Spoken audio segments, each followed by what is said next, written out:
तो दोस्तों नमस्कार, मैं हूं अनिल और रेसलिंग सुपर धमाल में आपका स्वागत है। तो दोस्तों खेल जगत से एक बड़ी खबर सामने आ रही है। आपको दोस्तों बता दें कि WWE से एक बड़ी खबर सामने आ रही है कि रोमन रेंस जल्दी ही वापसी कर सकते हैं। अटकलें लगाई जा रही हैं कि वो समर स्लैम से पहले रॉ में दिखाई दे सकते हैं। उनकी वापसी का मुख्य उद्देश्य जो है, लक्ष्य जो उनका है, पॉल हेमन से बदला लेना और सेथ रॉलिंस के साथ अपनी पुरानी दुश्मनी को फिर से शुरू करना हो सकता है। इसके साथ ही ये भी संभावना जताई जा रही है कि वो सोलो सिकोआ और जेकब फाटू के बीच चल रहे तनाव में, विवाद में शामिल हो सकते हैं। दोस्तों इसलिए वीडियो के अंत तक बने रहिए और अगर आप चैनल पर नए हैं सब्सक्राइब करने के बाद ऑल पर क्लिक करें क्योंकि फ्री है और यहाँ आपको हर प्रकार की रेसलिंग जगत से जुड़ी हुई तमाम जानकारी मिलती है और मिलती रहेंगी।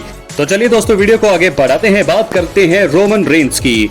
रोमन रेंस को आखिरी बार रेसलमेनिया 41 के बाद रॉ के एपिसोड में देखा गया था और वहां पर उन्होंने पॉल हेमन का सामना करने की कोशिश की। पॉल हेमन ने उन्हें धोखा दिया लेकिन सेथ रॉलिंस और ब्रॉन ब्रेकर ने मिलकर रोमन रेंस को बुरी तरह से पीटा। इसके बाद से ही रोमन रेंस WWE से गायब हैं। दोस्तों अब कई रिपोर्ट सामने आ रही है और कई रिपोर्ट्स में ऐसी बातें आ रही है कि रोमन रेंस समर स्लैम से पहले वापसी कर सकते हैं। हालांकि अभी तक ये साफ नहीं है कि वो रॉ में ही वापसी करेंगे या फिर नहीं, लेकिन ये माना जा सकता है और माना जा रहा है कि वो जल्दी ही वापसी करेंगे ताकि समर स्लैम के लिए अपनी कहानी को वो आगे बढ़ा सकें। दोस्तों रोमन रेंस के वापस आने के बाद सेथ रॉलिंस के साथ उनकी पुरानी दुश्मनी फिर से शुरू हो सकती है। दोनों के बीच पहले भी कई मुकाबले हो चुके हैं। रोमन रेंस पॉल हेमन से भी बदला लेना चाहेंगे।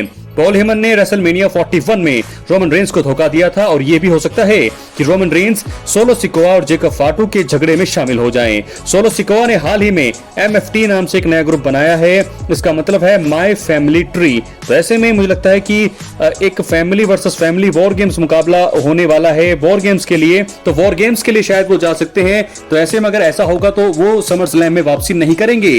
तो देखना होगा कि क्या वो पॉल हेमन के लिए आ रहे हैं, सेथ रॉलिंस के लिए आ रहे हैं या सोलो सिकोआ के नए ग्रुप के लिए आ रहे हैं या फिर वो अनडिस्प्यूटेड WWE चैंपियनशिप के लिए आएंगे। तीनों ही चीजें यहां से संभव लग रही है कि कहां पर रोमन रेंस जाएंगे। लेकिन दोस्तों बड़ी खबर यह है कि अपनों ने दिया धोखा और अब एक नई कहानी या पुरानी कहानी और एक नए अंदाज के साथ रोमन रेंस की होने वाली है वापसी। क्या लगता है आपको? अपनी राय कमेंट बॉक्स में जरूर दें। कहां उनको जाना चाहिए मैंने पोल भी किया था। आप लोगों ने, बहुत सारे लोगों ने यह भी कहा है कि वो सेथ रॉलिंस के साथ भी जा सकते हैं। वो रोमन रेंस जो है उसके बाद सोलो सिकोआ की फैमिली जो है उनकी अपनी ब्लड लाइन की कहानी में भी वो जा सकते हैं। तो देखना होगा कि रोमन रेंस कहां पर आने वाले हैं। लेकिन ये तो कंफर्म है कि अपनों ने दिया धोखा। नई कहानी की शुरुआत WWE में रोमन रेंस की वापसी का आ गया है अब समय, असली समय आ चुका है दोस्तों। तो मुझे लगता है कि रॉ में उनकी वापसी होने वाली है क्योंकि समर स्लैम 2025 का इवेंट जो है वो वहां पर तो वो मुकाबला लड़ते हुए नजर आएंगे। लेकिन मुझे ऐसा लगता है कि रोमन रेंस जो हैं बड़ी जल्दी रॉ के एपिसोड में नजर आ सकते हैं। क्या है आपकी राय? कमेंट बॉक्स में जरूर दें। चैनल पर नए हैं सब्सक्राइब करने के बाद ऑल पर क्लिक करें क्योंकि ये फ्री है और यहाँ आपको हर प्रकार की रेसलिंग जगत से जुड़ी हुई तमाम जानकारी मिलती है। तो चलिए दोस्तों बात करते हैं जॉन सीना की। WWE के सुपरस्टार जॉन सीना दिसंबर 2025 में रिटायर होने वाले हैं। 17 बार के world champion John Cena retire होने से पहले 15 और बार दिखाई देने वाले हैं और वो 3 से 4 मैचों में हिस्सा लेंगे। रेसलमेनिया 41 में जॉन सीना ने इतिहास रचा था। उन्होंने 17 टाइम वर्ल्ड चैंपियनशिप जीती थी और अभी तक किसी भी सुपरस्टार ने 16 से ज्यादा वर्ल्ड टाइटल नहीं जीते हैं। उम्मीद है कि समर स्लैम में जॉन सीना कोडी रोड से टाइटल हार जाएंगे। दोस्तों आपको बता दें जॉन सीना पहले ही CM पंक और रैंडी ऑर्टन के साथ आखिरी बार मुकाबला कर चुके हैं और अब वो उनसे सिंगल्स मुकाबले में नहीं भिड़ेंगे। जॉन सीना के रिटायरमेंट के बाद WWE में एक युग का अंत हो जाएगा।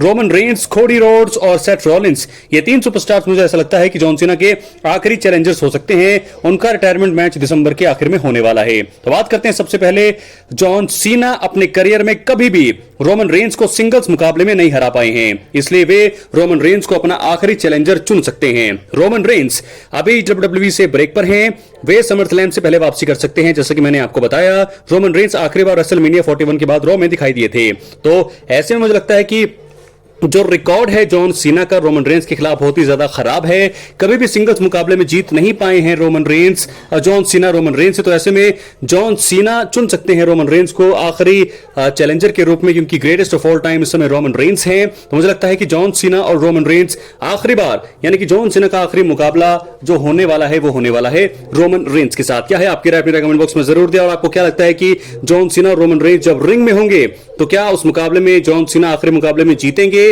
या वो जो उनका रिकॉर्ड है रोमन रेंस के सामने वो ही बरकरार रहेगा? क्या जीतेंगे रोमन रेंस या फिर पहली बार अपने करियर को खत्म करेंगे रोमन रेंस को हराकर जॉन सीना? अपनी राय कमेंट बॉक्स में जरूर दें। चैनल पर नए हैं सब्सक्राइब करने के बाद ऑल पर क्लिक जरूर करें। इसके बाद दोस्तों हम बात करने वाले हैं दी अमेरिकन नाइटमेयर कोडी रोड्स की। कोडी रोड्स भी जॉन सीना के फेयरवेल मैच के लिए एक अच्छा विकल्प हो सकते हैं। आपको बता दें जैसे कि रेसलमेनिया 41 के मेन इवेंट में जॉन सीना ने कोडी रोड्स को हराकर अनडिस्प्यूटेड डब्ल्यूडब्ल्यूई चैंपियनशिप जीती थी और अगर जरूरत पड़ी तो समर स्लैम के बाद जॉन सीना एक बार फिर कोडी रोड्स का सामना यहां पर कर सकते हैं। हालांकि कोडी रोड्स समर स्लैम में जॉन सीना को टाइटल के लिए चैलेंज करने वाले हैं और मुझे लगता है कि ये मुकाबले में जॉन सीना हार जाएंगे। क्या उसके बाद फिर आखिरी मुकाबला क्या कोडी रोड्स के साथ ही होगा, ये यहां पर सवाल है। मुझे लगता है ऐसा शायद नहीं होगा दोस्तों, लेकिन रिपोर्ट्स के हिसाब से मैं बता रहा हूं कि शायद ये हो जाए। तो फिलहाल समर स्लैम के लिए तो मैच ये बुक है, तो जॉन सीना दूसरी बार अब लड़ेंगे कोडी रोड्स से, लेकिन मुझे लगता है कि आखिरी बार भी वो लड़ सकते हैं, कोडी रोड्स लड़ सकते हैं जॉन सीना से। तो क्या कोडी उस समय चैंपियन होंगे, ये भी देखने वाली बात होगी। तो क्या John Cena versus Cody Rhodes आखिरी बार हमें दिखने वाले हैं? क्या है आपकी राय? अपनी राय कमेंट बॉक्स में जरूर दें। चैनल पर नए हैं सब्सक्राइब करने के बाद ऑल पर क्लिक करें। इसके बाद बात करेंगे हम तीसरे और आखिरी सुपरस्टार की, जो है सेथ फ्रीकिन रॉलिंस। तो दोस्तों आपको बता दें सेथ रॉलिंस का जॉन सीना के खिलाफ उनके आखिरी मुकाबले में उतरना उनके लिए सबसे अच्छी बात हो सकती है। कई साल पहले जॉन सीना की रॉलिंस के साथ यादगार मुकाबले रहे हैं, वे इसे फिर से शुरू कर सकते हैं। सेथ रॉलिंस अभी money in the bank briefcase के विजेता हैं और वे इसे कभी भी कैश इन कर सकते हैं। रॉलिंस समर स्लैम 2025 में जॉन सीना और कोडी रोड्स के मुकाबले में होने वाले मेन इवेंट के दौरान इसका इस्तेमाल करेंगे और मुझे लगता है ऐसा वो करेंगे, उनको करना भी चाहिए क्योंकि बहुत टाइम हो चुका है उन्हें ब्रीफकेस जीते हुए, तो ऐसे में वो इसे कैश इन कर सकते हैं जॉन सीना के मैच के दौरान। तो दोस्तों ऐसे में यहां पर सावधान रहने की जरूरत है जॉन सीना को। और आखिर मुझे लगता है कि जरूर कैश इन अगर करेंगे रॉलिंस तो बन जाएंगे नए अनडिस्प्यूटेड डब्ल्यूडब्ल्यूई चैंपियन। तो उसके बाद एक आखिरी मुकाबला जब जॉन सीना का होगा, जब वो बेबी फेस बन जाएंगे शायद, तो वहां पर वो सेथ रॉलिंस को चैलेंज कर सकते हैं चैंपियनशिप के लिए। लेकिन क्या वो जीतेंगे? नहीं भी जीतेंगे, मुझे नहीं लगता जीतेंगे, लेकिन फिलहाल एक आखिरी चैलेंजर के रूप में जॉन सीना के सामने हो सकते हैं सेथ रॉलिंस। क्या है आपकी राय? अपनी राय जरूर दें। और आखिर में अब हम बात करने वाले हैं बिल गोल्डबर्ग की। WWE hall of famer Goldberg अपने इन रिंग करियर का समापन करने के लिए तैयार हैं।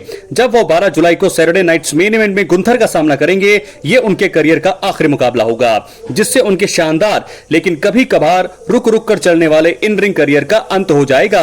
दोस्तों गोल्डबर्ग को 2018 में डब्ल्यूडब्ल्यूई हॉल ऑफ फेम में शामिल किया गया था, जिसके बाद उन्होंने संन्यास की घोषणा की। हालांकि उन्होंने 2019 में द अंडरटेकर के खिलाफ रिंग में वापसी करी और 2022 तक कई मौकों पर मुकाबला भी किया। उनका आखिरी मुकाबला 2022 के एलिमिनेशन चेंबर में रोमन रेंस के खिलाफ था, जहां उन्हें हार का सामना करना पड़ा था। इसके बाद तो लगभग 3 साल तक डब्ल्यूडब्ल्यूई से दूर रहे।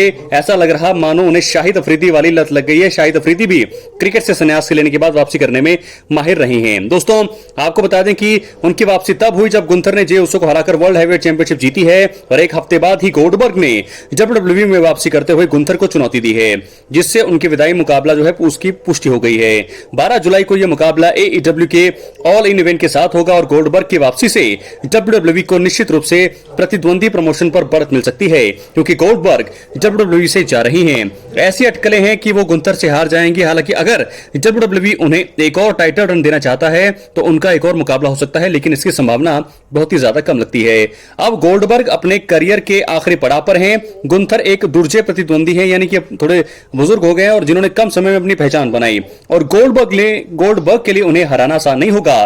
फैंस को उम्मीद है कि गोल्डबर्ग अपने आखिरी मैच में शानदार प्रदर्शन करेंगे और एक यादगार जीत के साथ अपने करियर को अलविदा कहेंगे। गोल्डबर्ग ने ब्रॉक लेसनर, द अंडरटेकर और रोमन रेंस जैसे दिग्गजों का सामना किया है और उनका नाम हमेशा डब्ल्यूडब्ल्यूई के इतिहास के सुनहरे अक्षरों में अंकित होगा। गोल्डबर्ग ने कहा है कि वो अपने फैंस के लिए एक आखिरी बार रिंग में उतर रहे हैं और इसे यादगार बनाना चाहते हैं। 12 जुलाई को यह देखना दिलचस्प रहेगा कि गोल्डबर्ग गुंथर को हरा पाते हैं या नहीं, लेकिन यह बात तो तय है कि यह मुकाबला उनके फैंस के लिए एक अविस्मरणीय क्षण होगा, कभी ना भुलाने वाला पल होगा। अपनी राय कमेंट बॉक्स में जरूर। बहुत बहुत धन्यवाद।